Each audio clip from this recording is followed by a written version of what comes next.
confesaos vuestras ofensas unos a otros y orad unos por otros para que seáis sanados. La oración eficaz del justo puede mucho. Elías era un hombre sujeto a pasiones semejantes a las nuestras y oró fervientemente para que no lloviese, y no llovió sobre la tierra por 3 años y 6 meses. Y otra vez oró y el cielo dio lluvia y la tierra produjo su fruto. Hermanos, si alguno entre vosotros ha extraviado de la verdad y alguno le hace volver, sepa que el que haga volver al pecador del error de su camino salvará de muerte un alma y cubrirá multitud de pecados. Yo quiero hablar bajo el tema Elías y la oración intercesora. Padre, gracias te damos. Gracias te damos, Señor, porque tú nos permites estar en esta tarde en tu presencia. Gracias porque en tu presencia hay plenitud de gozo y hay delicias a tu diestra para siempre. Gracias porque hemos podido darte gloria, honra y alabanza a ti, al único Dios verdadero. Y hoy, Señor, congregados en este lugar, esperamos que tú hables a la vida, al corazón y al espíritu de nuestra vida, oh Dios, de nuestro ser. Señor, ministranos con la palabra de vida en el nombre de Jesús. Amén. Amén. A través de los años, yo he enseñado varias, por no decir bastantes materias en la escuela teológica. He enseñado Antiguo Testamento, Nuevo Testamento, escatología, hermenéutica, homilética. Evangelismo usualmente lo da el doctor Pérez, pero también he dado evangelismo. Y cuando uno da evangelismo dinámico, hay 2 preguntas que usualmente uno hace en evangelismo dinámico para que la gente que entiende que su responsabilidad como creyente es la evangelización, la gran comisión, se haga antes de que salga a la calle a evangelizar. Y una de esas preguntas es: ¿ha llegado usted en un lugar en su vida espiritual que sabe que tiene vida? Pregúntese eso. ¿Ha llegado usted a un nivel en su vida espiritual que usted sabe que tiene vida? Yo no estoy hablando de existencia, porque existencia tiene todo ser humano. Yo estoy hablando de vida. Porque si usted tiene la vida de Cristo, se supone que usted desee compartir la vida de Cristo con otro.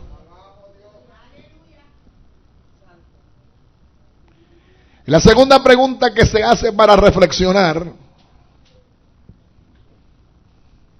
si usted se muriera hoy, o fuera el arrebatamiento de la iglesia, y usted se presentara delante del Señor,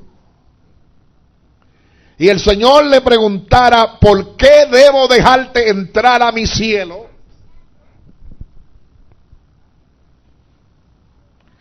¿Qué usted le contestaría al Señor?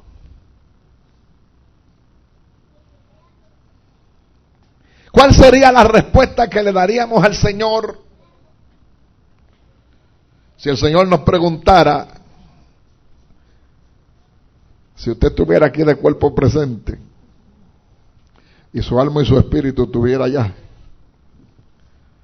¿por qué debo dejarte entrar a mi cielo? A través de los años yo he oído respuestas distintas, variadas. Algunos dicen: porque soy pentecostal.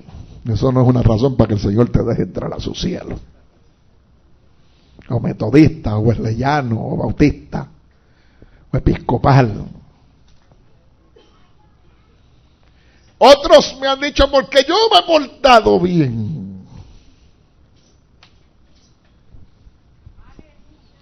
porque no tiró piedra ni veló al guardia. Esa tampoco no es una razón para que el Señor lo deje entrar a su cielo. Si yo me muriera hoy y yo me enfrentara al Señor y me preguntara, Eliezer, ¿por qué te debo entrar a mi cielo? Yo le contestaría al Señor, porque yo creí la obra de Cristo en el Calvario. Porque yo he creído esa obra y sé que esa obra es suficiente para que perdone mis pecados. Y Él prometió que si creemos en esa obra y la predicamos y la vivimos, tenemos derecho a su cielo.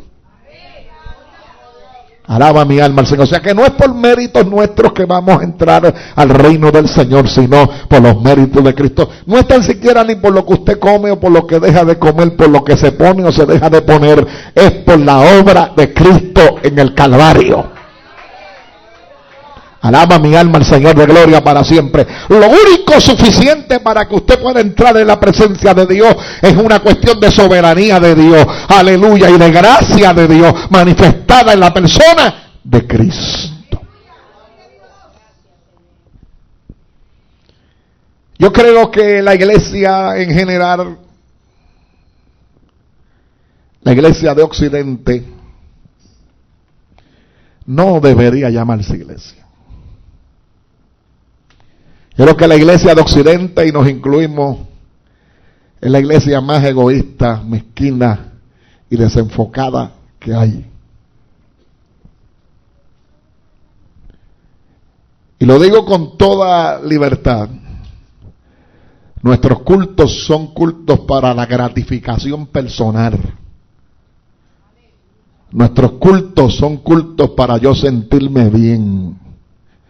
Nuestra búsqueda de Dios es para que Dios trate con nuestros deseos personales y nos haga decir que somos la niña de sus ojos y que nos tiene en la palma de la mano y que somos algo especial de Dios y que el cielo se mueve a favor nuestro y que las ventanas se abrirán y todo gira alrededor de nosotros.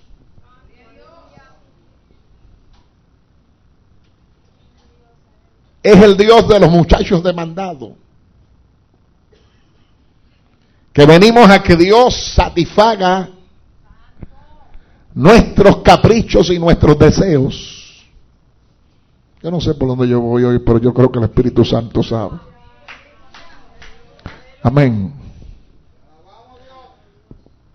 Y nos hemos desenfocado de la realidad de que si yo he llegado a un nivel espiritual que sé que tengo vida, esa vida no me pertenece. Es el regalo que Dios me ha dado a mí. Y la única razón del Señor habernos mirado y darnos vida es para que nosotros transmitamos vida a otro. Cuando Dios le habló a Abraham en el capítulo 12 de Génesis y le dijo, te bendeciré y te haré bendición, y le habló de todas las cosas que Dios iba a hacer en favor de Abraham, le dijo la razón de todas ellas, para que tú seas bendición. Ninguna era para que Abraham se sintiera que era el nene preferido de Dios. Todas eran para que él fuera retribuidor de lo que Dios había hecho en favor de otro. Óigame bien, hermano, toda la obra del Calvario es para que usted le diga a otro lo que el Señor ha hecho en favor de ellos.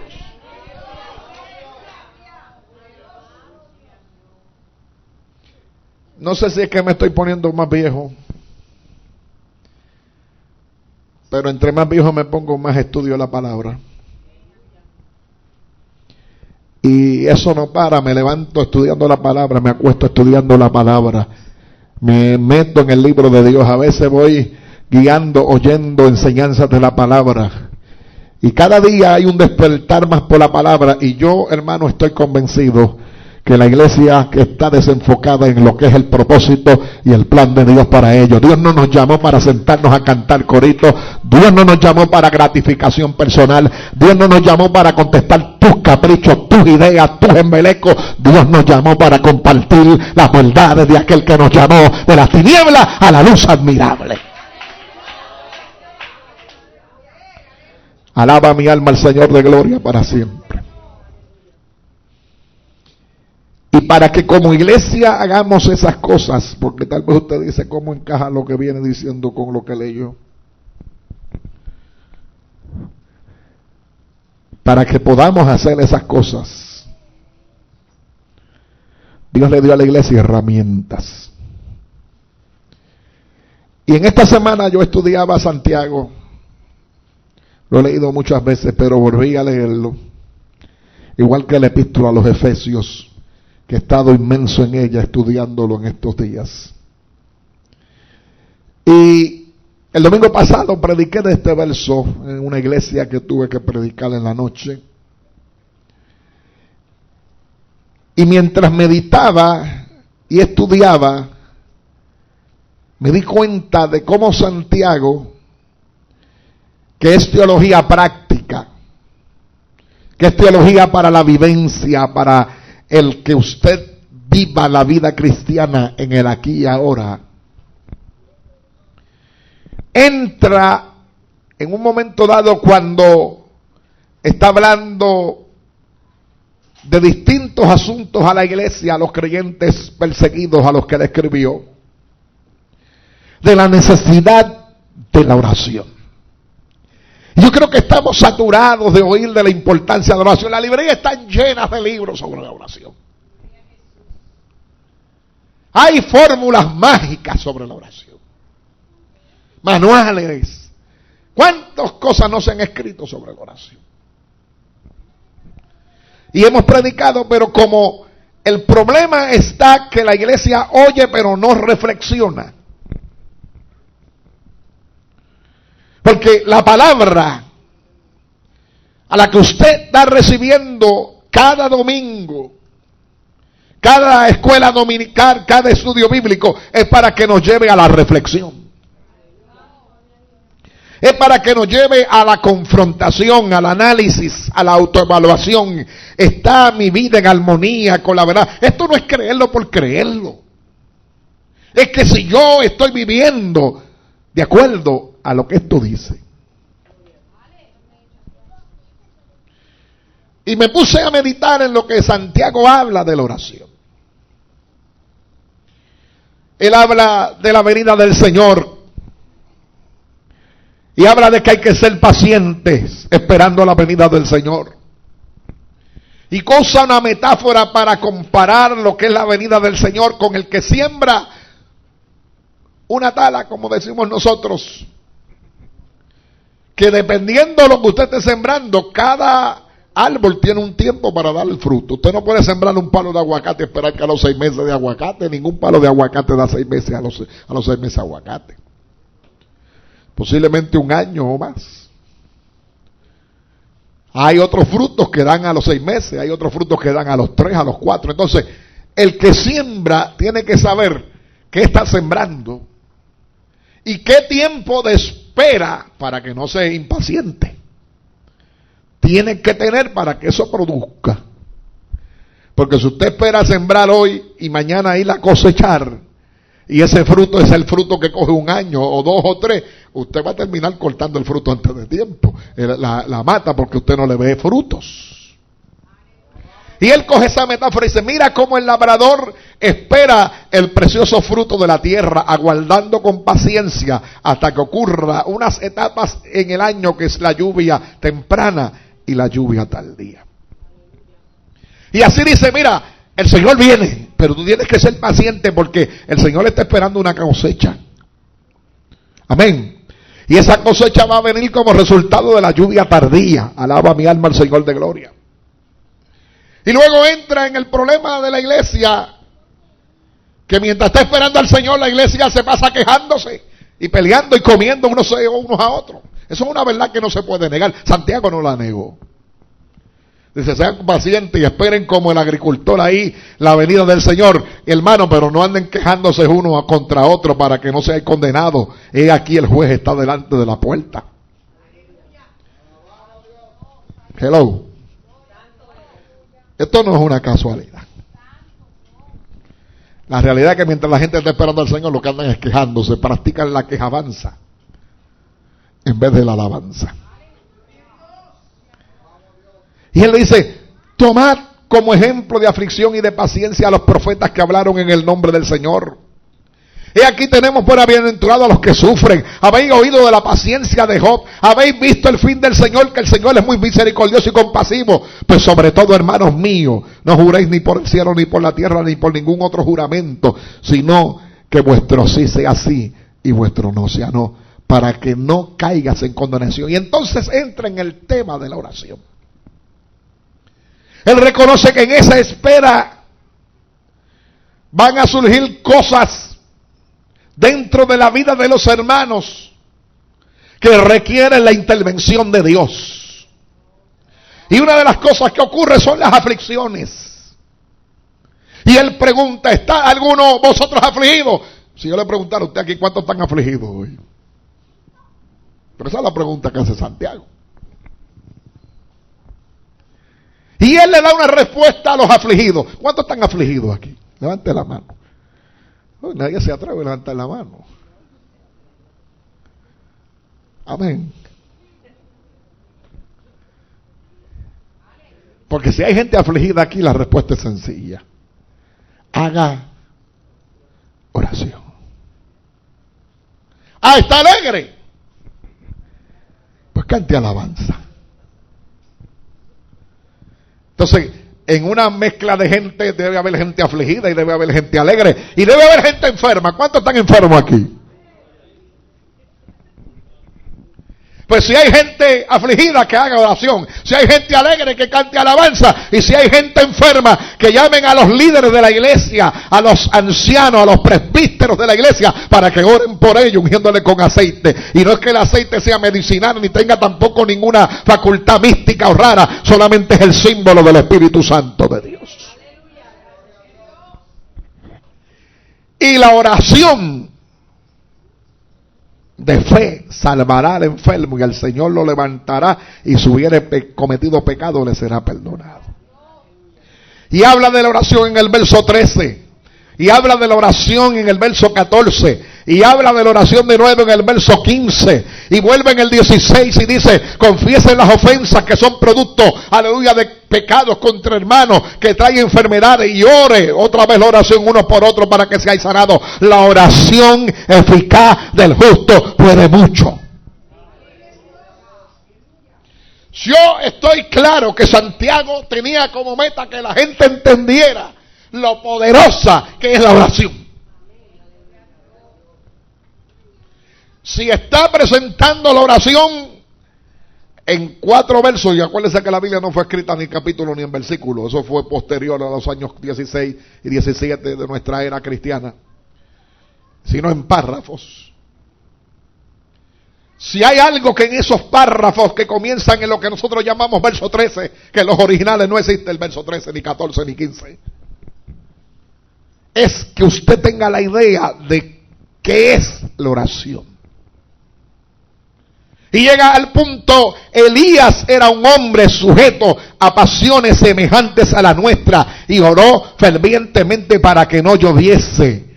Y cuando oró para que no lloviese, no llovió sobre la tierra por 3 años y 6 meses. Y otra vez oró, y el cielo dio lluvia, y la tierra produjo su fruto. Entonces, él viene hablándole de que la oración es el remedio a la aflicción, que la oración es el remedio a la enfermedad, que la oración es el remedio a los problemas interpersonales de los hermanos, aleluya, y de resolver las cosas y de confesar y de pedir perdón por los problemas interpersonales de la iglesia. Gloria al nombre del Señor para siempre. Él habla de la oración como el remedio, y para que no haya duda que la oración es poderosa, dice, ¿quieres un ejemplo de oración? Y de lo poderosa que es la oración, mira al profeta Elías. Ese es el ejemplo. Y entonces te dice algo interesante, para que puedas entender lo que implica mirar a Elías. Elías era un hombre sujeto a pasiones semejantes a las nuestras. Cuando uno, hermano, ya ha llegado a un nivel de estudio de la palabra, uno sabe que uno no puede coger las palabras simplemente por cogerlas, que tiene que buscar qué quiso decir el autor cuando escribió eso.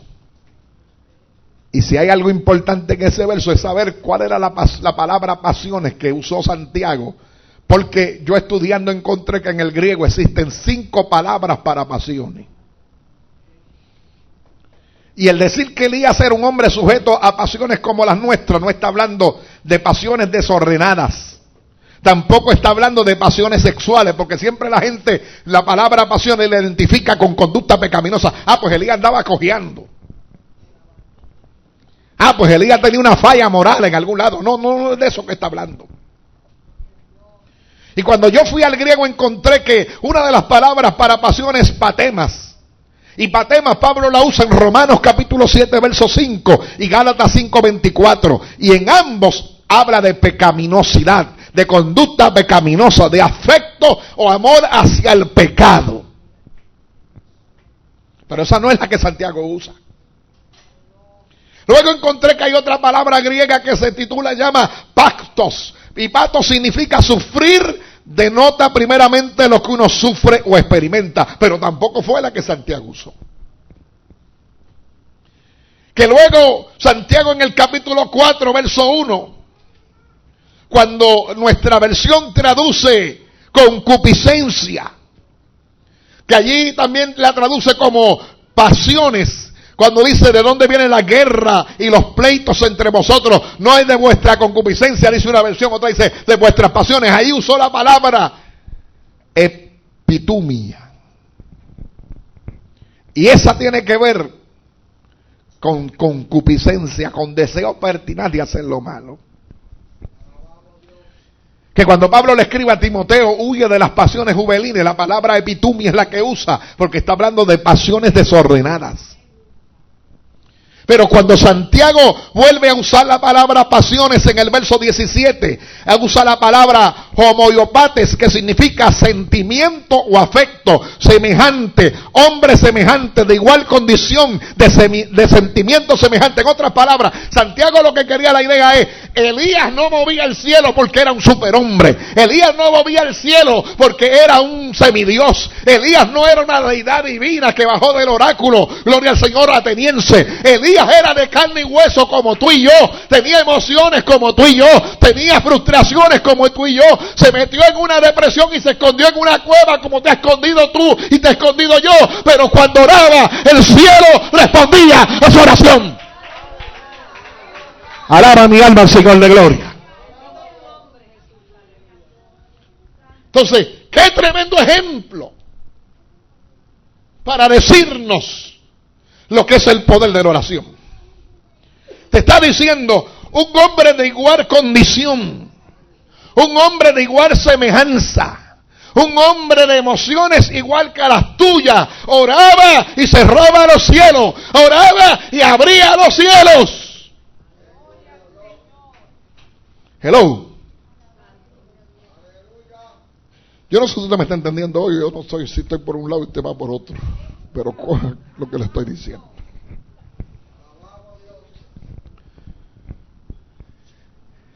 El versículo dice que Elías era un hombre sujeto a emociones semejantes a las nuestras.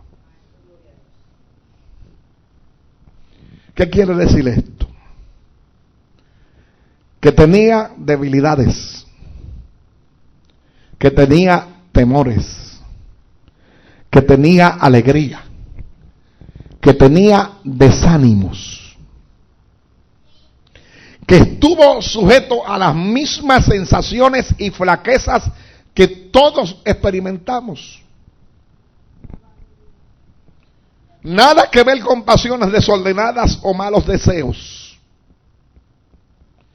Y este hombre que era tan de carne y hueso como tú y yo, que tuvo momentos de victoria y tuvo momentos que se sintió que estaba solo. Y que en un momento dado, como cualquier ser humano, se metió bajo un enebro y deseó la muerte. Y tuvo que venir el Señor allí a hablarle, a decirle: levántate, bebe y come, no te vas a morir nada, porque el largo camino te resta. Y se fue, caminó y se metió en una cueva y se encerró en la cueva allí bajo el concepto de que solamente quedaba él que predicaba la verdad y solamente quedaba él que era profeta de Dios. Y Dios tuvo que volverle a hablar y decirle: hay 400 personas que no han doblado las rodillas a Baal, tú estás equivocado. Porque que nos dan unas cosas a nosotros, hermanos, y unas ideas preconcebidas, y así le oramos a Dios. Este hombre, que era tan humano como tú y como yo, oró fervientemente para que no lloviese, y no llovió por 3 años y 6 meses.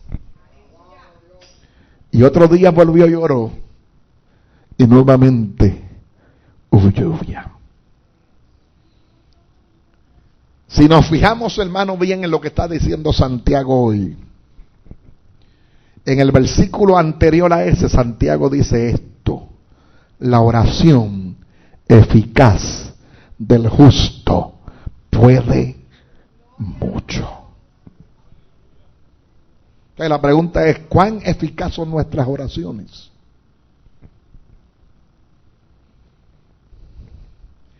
Cuenta en su biografía Charlie Jeffini, el hombre que Dios usó para uno de los avivamientos más grandes que tuvo la nación americana en el siglo XIX.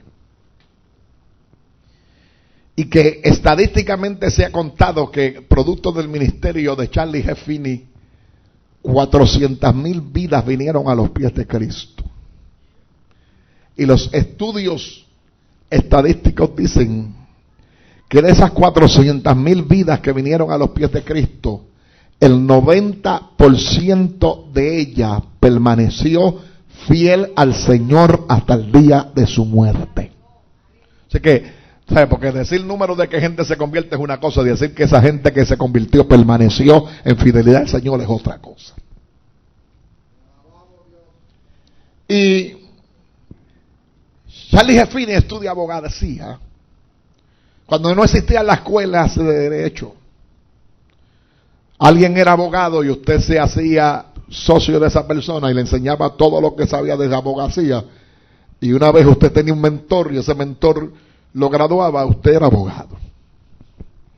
Así que él se va a un juez y estudia derecho. Y Charlie Jeffini tenía problemas con el asunto de la iglesia, porque él se crió dentro de la iglesia. Y una de las cosas que dice en su biografía: yo no puedo entender la oración de la iglesia porque todos los domingos y todos los días de culto de oración oran por lo mismo y nunca se ve resultado. Así que él dice que él cantaba en el coro y no era salvo. Él participaba de la vida de iglesia y no tenía una experiencia con Dios. Y él recriminaba eso. Él decía: yo no puedo entender a qué se reúne esta gente a orar todos los días en el culto de oración, si oran por las mismas cosas, las mismas peticiones, y nunca veo resultados a esas oraciones. Así que se hizo abogado y se olvidó de la iglesia. Y un día, saliendo del bufete de donde trabajaba, sintió la convicción del Espíritu que lo llamaba. Y se fue a un bosque y encontró un árbol enorme que estaba hueco por dentro, que había caído producto de una tormenta, y se metió de cabeza dentro del árbol y allí lloró. Allí recibió al Señor, allí recibió la presencia del Espíritu Santo. Y de allí regresó al bufete a renunciar para dedicarse a la evangelización, con aquella clara convicción que si el Espíritu de Dios lo había llamado y lo había tocado de la manera que lo tocó, tenía que haber respuesta a la oración. Y las oraciones no podían ser huecas, mecánicas y retóricas. Así que una de las características claras en el ministerio de Charlie Jeffini es que Dios respondía a la oración, salvando, sanando y debilitando las almas, porque él no podía concebir a un Dios que no diera respuesta a la oración de sus hijos. Santiago dice lo mismo. Santiago dice que si el justo ora eficazmente, la oración puede mucho. Santiago no dice ahí, la oración eficaz de los pastores puede mucho. Tampoco dice ahí, la oración eficaz de los evangelistas puede mucho. Tampoco dice ahí, la oración eficaz de los misioneros puede mucho.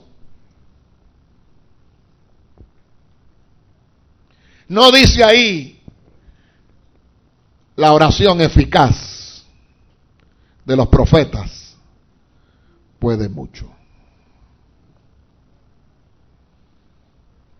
¿Qué es lo que dice?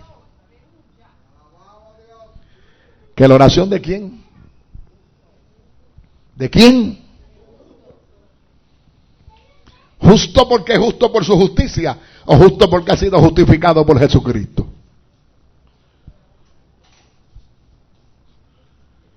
O sea, el término justo no es que usted tenga unos créditos más que alguien, porque nadie, la Biblia dice, es justo en sí mismo. No hay ni aún uno. Así que está hablando del creyente, porque al justo del que se está refiriendo ahí es gente que ha sido justificada por la obra del Calvario. ¿Usted me está entendiendo, hermano? O sea, todo creyente que ha sido justificado por la obra del Calvario es justo. En otras palabras, yo podría parafrasear eso y decir ahí, la oración de un cristiano que ha tenido una experiencia verdadera en el Calvario puede mucho. Amén. La oración de alguien que puede contestar que tiene vida puede mucho. Oraciones eficaces de todos los salvados, que no es el privilegio de 2 o 3, que es la oración que se supone que hagamos los creyentes unos por otros, porque en ese mismo verso 16 dice claramente que oremos unos, ¿verdad que lo dice? Orad unos por otros.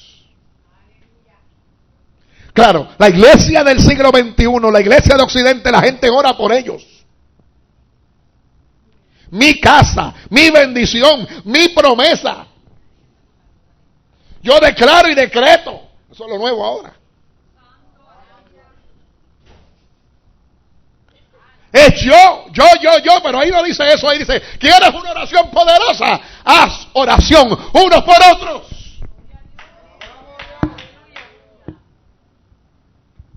Hello. ¿Cuánto tiempo dedica usted a la oración para orar por otros? De hermanos de la iglesia. Porque queremos oraciones eficaces. Hello. ¿Cuáles son nuestras prioridades?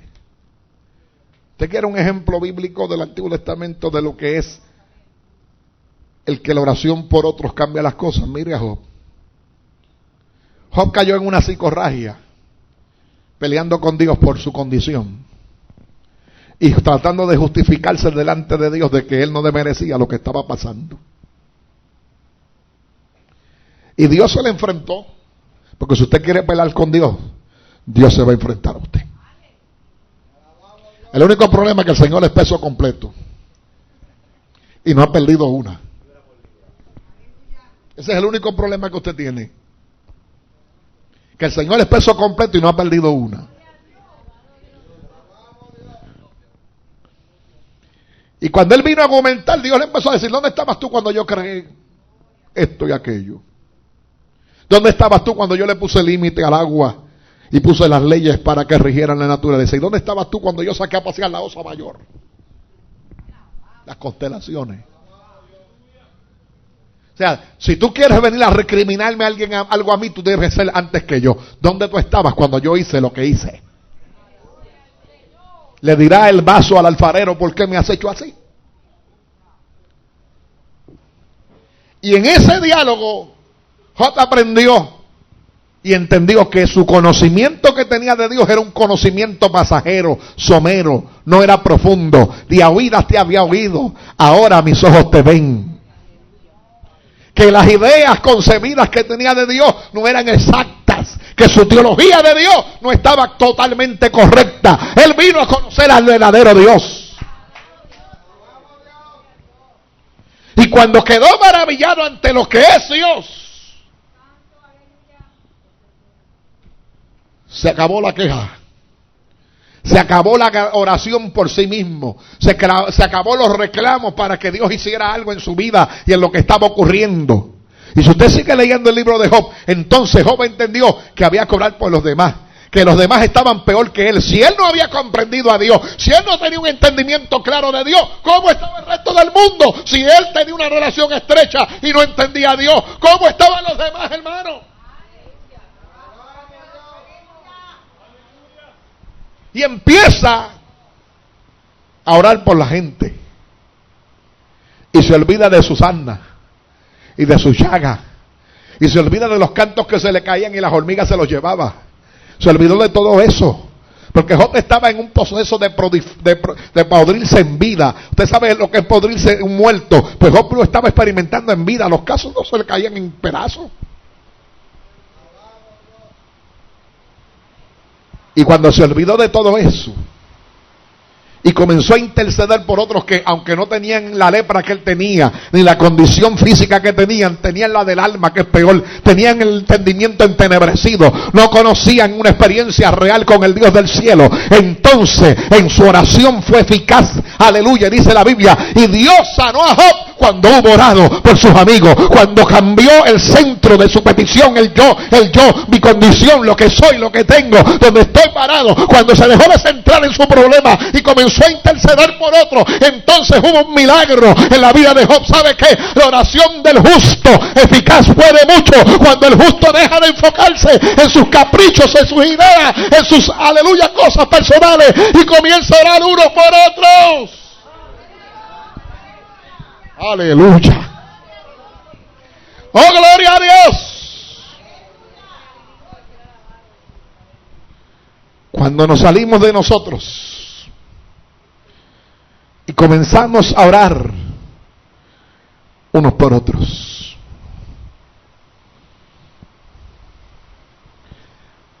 habrán grandes resultados en nuestra oración.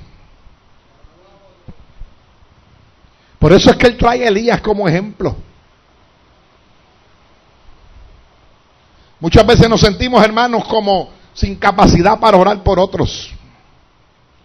Porque estamos mirando nuestros problemas, nuestras debilidades, nuestras necesidades, nuestras flaquezas. Pero es que tú no eres el que va a orar. Tú eres simplemente el intercesor. El que va a orar es el Señor. Nuestro orar. Óigame bien, hermano, yo quiero que usted me entienda hoy bien. Cuando va acompañado del poder del Espíritu, suceden cosas. Las asambleas de Dios estaban celebrando su convención mundial y llevaron al doctor Jack Halford. Jack Halford tiene 80 años, nacido en Pentecostés, presidió la iglesia cuadrangular. Y Jack Halford se presentó en el púlpito y le dijo a los hermanos de las asambleas de Dios lo siguiente: ¿estamos listos para la persecución que viene? ¿Ustedes se creen que la persecución se va a quedar en el Medio Oriente y que la iglesia de Occidente no va a experimentar la persecución? ¿Y estamos listos? Y le dijo: ¿sabe qué? Yo fui bautizado con el Espíritu Santo a los 18 años de edad. tiene 80. Y creo que las lenguas son la señal inicial del bautismo con el Espíritu Santo. Lo he creído toda mi vida de ministerio. Pero hemos confundido algo. Hemos cogido eso como un distintivo del pentecostalismo y no como una herramienta espiritual que Dios nos ha dado. Es parte de nuestra liturgia que en algún culto alguien hable lengua, porque si no, no somos pentecostales. Es parte de nuestra liturgia que alguien diga alguna palabra en gloxología, porque eso es lo que nos caracteriza de ser pentecostales.